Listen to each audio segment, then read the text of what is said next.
Magkano ba Master Jet makukuha ng mga DepEd personnel from Teacher 1 to 3 na PBB? No, ito pong performance-based bonus na inaabangan natin ngayon for 2022, nasa 48.75% po ng 2022 basic salary.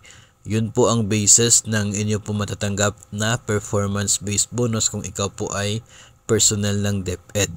No, yung overall score kasi sa evaluation ng DepEd ay 75 points. No, so yung maximum po na PBB ay 65% ng basic salary. Dahil 75 points lamang po yung nakuha, so nag-multiply po yan ng 75 points doon po sa 65%. Kaya nasa 48.75 po ng basic salary ang matatanggap. December 31, 2022 na basic salary po ang basis pagdating po sa PBB.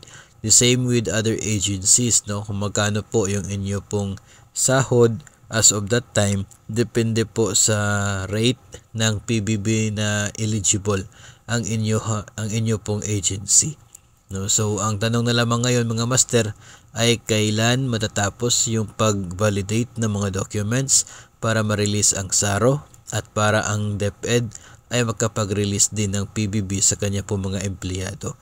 Pero ito pong 48.75%, yan na po ang gross na PBB provided na nakapag-serve ka ng at least 9 months noon pong rating period na sakop ng PBB 2022.